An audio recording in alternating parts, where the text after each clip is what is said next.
Welcome back to Amita's kitchen and lifestyle. ಸ್ನೇಹಿತರೆ, ಇವತ್ತಿನ life ಸ್ಟೈಲಲ್ಲಿ ನಾನು ನಿಮಗೆ ಬಸಳೆಯ ದಂಡಿಗೆ ಕೆಂಪು ಚುಕ್ಕಿ ಬಾರದಾಗೆ ಹೇಗೆ ತಡೆಗಟ್ಬೋದು, ಹಾಗೆ ಅದಕ್ಕೆ ಯಾವ ಥರದ ಗೊಬ್ಬರ ಹಾಕಬೇಕು ಅಂತಲೂ ನಾನು ನಿಮ್ಮ ಜೊತೆ ಶೇರ್ ಮಾಡ್ತಿದ್ದೇನೆ. ಹಾಗಾದರೆ ಬನ್ನಿ ಟೆರೆಸ್ ಮೇಲೆ ಹೋಗುವ.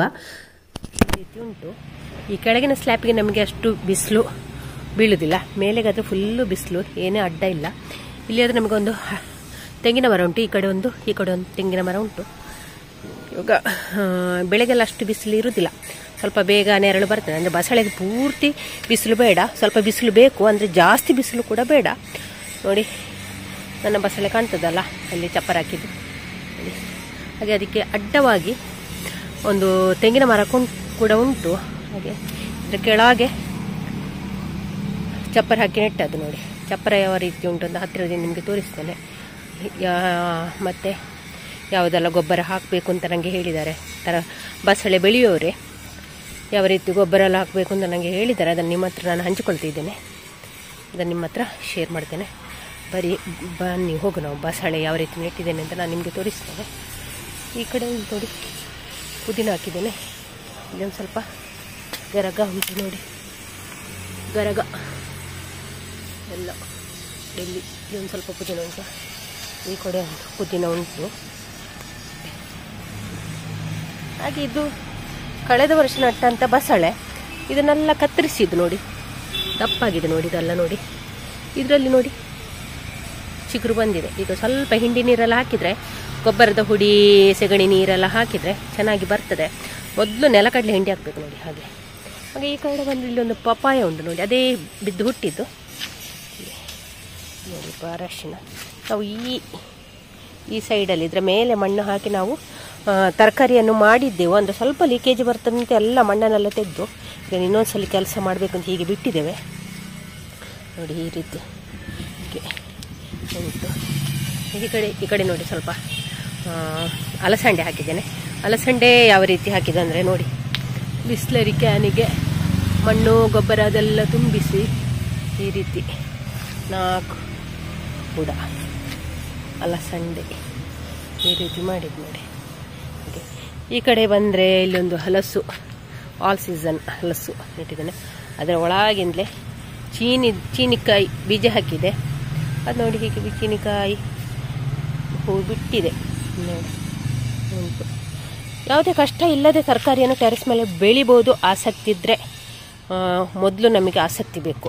ಯಾವುದೇ ಇಂಟ್ರೆಸ್ಟ್ ಇದ್ದರೆ ಮಾತ್ರ ಯಾವುದೇ ತರಕಾರಿಯನ್ನು ಕೂಡ ಬೆಳಿಬೋದು. ಹೀಗೆ ಇದಕ್ಕೆ ಸಹ ನಾನು ನೋಡಿ ಫುಲ್ಲು ಸುಡುಮಣ್ಣೆ ತುಂಬಿಸಿದ್ದು, ಅದರ ಜೊತೆಯಲ್ಲಿ ಅಡಿಕೆದು ಸಿಪ್ಪೆ ಕೂಡ ಮಿಕ್ಸ್ ಮಾಡಿದ್ದೇನೆ ನೋಡಿ.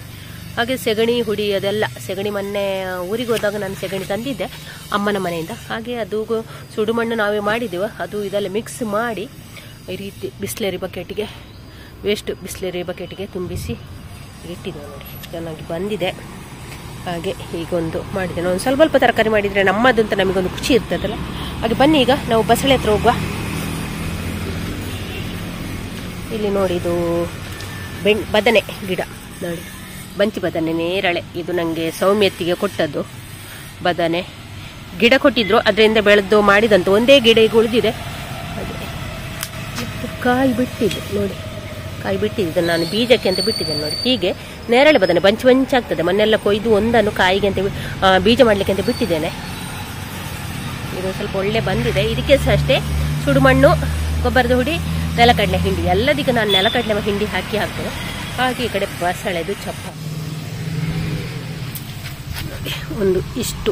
ಎಷ್ಟು ಇದು 20 ಲೀಟ್ರ್ ಇದೊಂದು ಬಕೆಟಲ್ಲಿ ಫಸ್ಟಿಗೆ ತೆಂಗಿನಕಾಯಿ ಅಡಿಕೆದು ಸಿಪ್ಪೆ ಹಾಕಿದ್ದೇನೆ, ಮತ್ತು ಸುಡುಮಣ್ಣು ಹಾಕಿದ್ದೇನೆ. ಸುಡುಮಣ್ಣು ಹಾಕಿದ ನಂತರ ಒಂದು ಸ್ವಲ್ಪ ತರಗೆಲೆ ಮತ್ತು ಪಂಚಮಿತೊಂದು ಸಾವಯವ ಗೊಬ್ಬರ ಸಿಗ್ತದೆ, ಅದನ್ನು ಮಿಕ್ಸ್ ಮಾಡಿದ್ದೇನೆ. ಹಾಗೆ ಎಲ್ಲ ಹಾಕಿ ಕಸ ಕಡ್ಡಿ ಅದೆಲ್ಲ ಹಾಕಿ ಬಸಳೆಯನ್ನು ನೆಟ್ಟಿದ್ದೇನೆ. ನೆಟ್ಟ ನಂತರ ನೋಡಿ, ಈಗ ಬಂದಿದೆ ಎಲೆ ಎಲ್ಲ, ಈಗ ಬಂದಿತ್ತು ನೋಡಿ. ಚಪ್ಪರ ಕೂಡ ನೋಡಿ, ಇಲ್ಲಿ ಚಪ್ಪರ ಯಾವ ರೀತಿ ಹಾಕಿದ್ದೇನೆ. ಸ್ಲ್ಯಾಪಿನ ಮೇಲೆ ಈ ಬಕೆಟ್ ಇಟ್ಟಿದ್ದೇನೆ 20 ಲೀಟ್ರಿದ್ದು. ಆ ಕಡೆ ನಮ್ಮ ಸ್ಲ್ಯಾಪ್ ಇದೆ, ಸೈಡು ಕಟ್ಟಿದ್ದು ಉಂಟು ನೋಡಿ, ಸೈಡು ಕಟ್ಟಿದೆ. ಹಾಗಿಲ್ಲಿ ಪಿಲ್ಲರ್ ಹಾಕಿ ಇದೊಂದು ಸಣ್ಣ ಒಂದು ಕಂಬ ಪಿಲ್ಲರ್ ಇದೊಂದು ಇಟ್ಟಿದ್ದೇನೆ. ಹಾಗೆ ಈ ಕಡೆ ಇಲ್ಲಿ ಒಂದು ಹೀಗೆ ಸಣ್ಣ ಸ್ವಲ್ಪನೇ ಹೈಟಲ್ಲಿ ಒಂದು ಚಪ್ಪರವನ್ನು ಮಾಡಿಕೊಂಡದ್ದು. ಸ್ನೇಹಿತರೆ, ಬಸಳೆ ಬೆಳೆದು ಮಾರಾಟ ಮಾಡ್ತಾರಲ್ಲ ಅವರ ಹತ್ರ ನಾನು ಕೇಳಿದೆ, ಬಸಳೆಗೆ ರೋಗ ಬರ್ತದಲ್ಲ, ಕೆಂಪು ಚುಕ್ಕಿ ಬರ್ತದಲ್ಲ, ಏನು ಮಾಡಬೇಕು ಅಂತ. ಆಗ ಅವರು ಹೇಳಿದರು, ನೆಲಗಡಲೆ ಹಿಂಡಿಗೆ ಒಂದು ಸ್ವಲ್ಪ ಉಪ್ಪು ಹಾಕಿ ನೆನೆಯಲಿಕ್ಕೆ ಬಿಡಬೇಕಂತೆ. ಚೆನ್ನಾಗಿ ನೆನೆದ ನಂತರ ಅದಕ್ಕೆ ಇಲ್ಲದ್ರೆ ಹೆಗ್ಗಣೆಲ್ಲ ಉಕ್ಕುತ್ತದಲ್ಲ, ಅದಕ್ಕೋಸ್ಕರ ಸೆಗಣಿ ಒಂದು ಸ್ವಲ್ಪ ಸೆಗಣಿ ಅಥವಾ ಉಪ್ಪನ್ನು ಸೇರಿಸಿ ಚೆನ್ನಾಗಿ ಮಿಕ್ಸ್ ಮಾಡಿ ಅದರ ಬುಡಕ್ಕೆ ಒಂದು 15 ದಿವಸಕ್ಕೊಮ್ಮೆ ಕೊಡಿ. ಸೊಪ್ಪು ಸಹ ದೊಡ್ಡ ದೊಡ್ಡದಾಗ್ತದೆ, ಹಾಗೆ ದಂಡೆಲ್ಲ ದಪ ದಪ ಬರ್ತದೆ ಅಂತ ಹೇಳಿದರು. ಹಾಗೆ ಮಾಡಿ. ಮತ್ತು ಇನ್ನೊಂದು ಏನಂದರೆ, ನಾವು ಮೀನು ಮಾಡ್ತೇವಲ್ಲ, ಮೀನು ಮಾಡುವವರಾದರೆ ಮೀನು ಕ್ಲೀನ್ ಮಾಡಿದಾಗ ಸಿಗುವಂಥ ನೀರು ಮತ್ತು ಅದರ ವೇಸ್ಟು ಅದನ್ನೆಲ್ಲ ಕೈಯಲ್ಲಿ ಒಂದು ಸ್ವಲ್ಪ ಹಿಚುಕಿ ಅದರ ಬುಡವನ್ನು ಸ್ವಲ್ಪ ಮಣ್ಣನ್ನು ಸ್ವಲ್ಪ ತೆಗೆದು ಮಣ್ಣಿನೊಳಗೆ ಹಾಕಿ ಅಂತ ಹೇಳಿದರು. ಮಣ್ಣು ಮುಚ್ಚಬೇಕಿಲ್ಲ, ನಾಯಿ ಮತ್ತು ಹೆಗ್ಗಣೆಲ್ಲ ತಿಂತದಲ್ಲ, ಹಾಗೆ ಮಾಡಿ ಅಂತ ಹೇಳಿದರು. ಇದರಿಂದ ಕೂಡ ದಂಡಿಗೆಲ್ಲ ರೋಗ ಬರೋದಿಲ್ಲ ಮತ್ತು ಹೆಲ್ದಿಯಾಗಿ ಗಿಡ ಬೆಳೀತದೆ ಅಂತ ಹೇಳಿದರು. ಮತ್ತು ಇನ್ನೊಂದೇನಪ್ಪ ಅಂದರೆ, ಇದಕ್ಕೆ ಹಾಕುವ ಸೊಪ್ಪು ಯಾವ ರೀತಿ ಬೇಕು ಅಂದರೆ ಎಕ್ಕದ ಸೊಪ್ಪು ಹಾಕಬೇಕಂತ. ಎಕ್ಕದ ಸೊಪ್ಪು ಹಾಕಿದರೆ ದಂಡು ಕೂಡ ದಪ್ಪ ದಪ್ಪ ಬರ್ತದೆ, ಎಲೆ ಕೂಡ ಹಾಗೆ ದಪ್ಪ ದಪ್ಪ ಬರ್ತದೆ. ಎಕ್ಕದ ಎಲೆ ಹಾಕ್ಬೋದು. ಮತ್ತು ಯಾರು ಬೀಡಿ ಕಟ್ಟುವವರೆಲ್ಲ ಇದ್ದರೆ ಬೀಡಿ ಎಲೆ ಇರ್ತದಲ್ಲ, ಅದನ್ನು ಕೂಡ ತಂದು ಹಾಕಿ, ಅದು ಕೂಡ ಒಳ್ಳೆಯದಾಗ್ತದೆ ಅಂತ ಹೇಳಿದರು. ಮತ್ತು ತಿಳಿಯನ್ನು ತೆಳ್ಳಗೆ ಮಾಡಿ ಅದಕ್ಕೊಂದು ಸ್ವಲ್ಪ ಉಪ್ಪು ಹಾಕಿ ಅದನ್ನು ಸಹ ಬುಡಕ್ಕೆ ಹಾಕ್ಬೋದು ಅಂತ ಹೇಳಿದರು. ಇದರಿಂದ ಕೂಡ ದಂಡಿಗೆಲ್ಲ ರೋಗ ಬರುವುದಿಲ್ಲ ಅಂತ ಹೇಳಿದರು. ಮತ್ತು ಇನ್ನೊಂದೇನಂದ್ರೆ ಇರ್ಂಜೀರ್ ಸೊಪ್ಪು ಅಂತ ಹೇಳ್ತಾರೆ, ನನಗೆ ಅದು ಇದರಲ್ಲಿ ಗೊತ್ತಿಲ್ಲ ಹೇಗೆ ಅಂತ. ಇರ್ಂಜೀರ್ ಸೊಪ್ಪು ಅಂತ ಒಂದು ಸಿಗ್ತದೆ, ಅದನ್ನು ಕೂಡ ಹಾಕಿ ತುಂಬಾ ಒಳ್ಳೆಯದಾಗಿ ಗಿಡ ಬರ್ತದೆ ಮತ್ತು ಯಾವುದೇ ರೋಗ ಕೂಡ ಬರುವುದಿಲ್ಲ. ಕೆಲವೊಂದು ಸಲ ಎಲೆ ಎಲ್ಲ ಹಳದಿ ಆಗ್ತದೆ, ದಂಡು ಎಲ್ಲ ಹಳದಿ ಆಗ್ತದೆ. ಹಾಗೆ ದಂಡು ಮತ್ತು ಕೆಲವು ಕೆಂಪು ಚುಕ್ಕಿ ಚುಕ್ಕಿ ಬಿದ್ದಿರ್ತದೆ ನೋಡಿ, ಅದನ್ನು ಓಪನ್ ಮಾಡಿ ಅದಕ್ಕೆ ಒಳಗೆ ಟೊಳ್ಳಾಗಿರ್ತದೆ, ಆ ಥರದಲ್ಲಿ ತಿನ್ನಬಾರ್ದು. ಹಾಗಾಗಿ ಇದನ್ನು ನೀವು ಫಾಲೋ ಮಾಡಿ. ಮತ್ತು ಬಸಳೆಯರು ಕೂಡ ತುಂಬ ಚೆನ್ನಾಗಿ ಬೆಳಿಬೋದು. ಒಂದು 3-4 ಜನರಿಗೆಲ್ಲ ಬೇಕಾದ ಅಷ್ಟು ನೋಡಿ ಹೀಗೆ ಬೆಳಿಬೋದು. ನಮಗೆ ತುಂಬ ಜಾಗದಲ್ಲಿ ಏನು ಬೆಳಿಬೇಕು ಅಂತಿಲ್ಲ, ಟೆರೆಸ್ ಮೇಲೆ ಈ ರೀತಿ ಬೆಳಿಬೋದು. ನೀವು ಕೂಡ ಒಂದ್ಸಲ ಟ್ರೈ ಮಾಡಿ ನೋಡಿ. ಈ ರೀತಿ ಬೆಳೆದಿದ್ದೇನೆ. ಹಾಗೆ ಈ ವಿಡಿಯೋ ಇಷ್ಟ ಆದರೆ ಲೈಕ್ ಮಾಡಿ, ಶೇರ್ ಮಾಡಿ. ಇದು ನಾನು ಮೊನ್ನೆ ಕಟ್ ಮಾಡಿದ್ದು ನೋಡಿ, 1-2 ಸಲ ಪದಾರ್ಥ ಮಾಡಿದೆ. ಕಟ್ ಮಾಡಿದ ನಂತರ ಹೀಗೆ ಎಲ್ಲ ಬರ್ತದೆ, ಚಿಗುರು ಬರ್ತದೆ ಅದಕ್ಕಿಂದೆಲ್ಲ. ಇದು ಎಂತ ಅದರ ಎಡೆಯಿಂದೆಲ್ಲ ಚಿಗುರ್ತದೆ.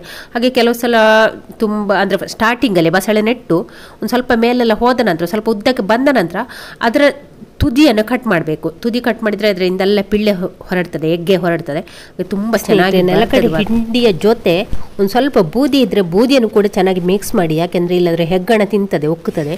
ಹೆಗ್ಗಣದ ಕಾಟ ಎಲ್ಲ ಇದ್ದರೆ ಇಲ್ಲಿ ಬಂದರೆ ನಾನು ಯಾವಾಗಲೂ 2 ಪುದೀನವನ್ನು ಬಾಯಿಗೆ ಹಾಕ್ತೇನೆ ನೋಡಿ. ಯಾವಾಗಲೂ 2 ತುದಿ ಬಾಯಿಗೆ ಅಲ್ಲ. ಇಲ್ಲಿ ಸ್ವಲ್ಪ ಗರಗ ಉಂಟು ನೋಡಿ, ಗರಗ.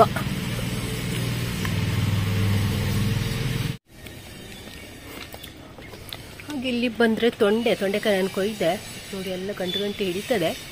ಆದರೆ ತೊಂಡೆಕಾಯಿ ಈ ಸಲ ನಮ್ಮದು, ಈ ಸಲ ಅಲ್ಲ ಫಸ್ಟ್ ಟೈಮ್ ನೆಟ್ಟದ್ದು, ಒಳ್ಳೆಯದೇ ಬರಲಿಲ್ಲ. ನನಗೆ ಭಾವ ಒಂದು ಬಳ್ಳಿ ಕೊಟ್ಟಿದ್ರು, ಅದನ್ನು ನಾನು ನೆಟ್ಟದ್ದು, ಒಳ್ಳೆಯದೇ ಬರಲಿಲ್ಲ. ಇಲ್ಲಿ ನೋಡಿ, ಇದಕ್ಕೆ ಬಹುಶಃ ಎಂತ ಗೊತ್ತಿಲ್ಲ, ಒಳ್ಳೆಯದು ಬರಲಿಲ್ಲ ನೋಡಿ. ಮಣ್ಣು ಸಹ ಹಾಗೆ ಎಲ್ಲ ಸುಡು ಮಣ್ಣು, ಗೊಬ್ಬರ, ನೆಲಗಡಲೆ ಹಿಂಡಿ ಇದಕ್ಕೆ ಕೂಡ ಹಾಕಿದ್ದೇನೆ. ಅಷ್ಟು ಒಳ್ಳೆಯದು ಅಂತ ಬರಲಿಲ್ಲ, ಯಾಕೆ ಗೊತ್ತಿಲ್ಲ. ಚಪ್ಪರ ನೋಡಿ, ತೊಂಡೆದು ಚಪ್ಪರ ಈ ರೀತಿ ಹಾಕಿದ್ದೇನೆ. ಚಪ್ಪರ ಹಾಕ್ಲಿಕ್ಕೆಲ್ಲ ಪೇಟೆಯಲ್ಲಿದ್ದವರಿಗೆ ಎಂತ ಸಿಗೋದಿಲ್ಲ ಅಲ್ಲ, ಹಾಗೆಲ್ಲ ಹಗ್ಗ ಕಟ್ಟಿದ್ದು. ಹಗ್ಗ ಕಟ್ಟಿದರೆ ಜಾಸ್ತಿ ಒಳ್ಳೆಯದಾಗ್ತದಂತೆ, ತೊಂಡೆಕಾಯಿ ತುಂಬಾ ಹಿಡಿತದೆ. ಹೀಗೆಲ್ಲ ಮಾಡಿದ್ದೇನೆ ನೋಡಿ. ತೊಂಡೆಕಾಯಿ ಬೆಳಿಗ್ಗೆ ಕೊಯ್ದೆ, ಸ್ವಲ್ಪ ಒಂದು 1/4 kg ಅಷ್ಟು ಸಿಕ್ಕಿತ್ತು. ಇದರಲ್ಲಿ ಹಿಡಿಲಿಕ್ಕೆ ಮಾತ್ರ ತುಂಬ ಚೆನ್ನಾಗಿ ಹಿಡಿತದೆ, ಗಂಟು ಹಿಡಿತದೆ. ಗಿಡ ಮಾತ್ರ ಒಳ್ಳೆಯದು ಬರಲಿಲ್ಲ, ಯಾಕೋ ಗೊತ್ತಿಲ್ಲ.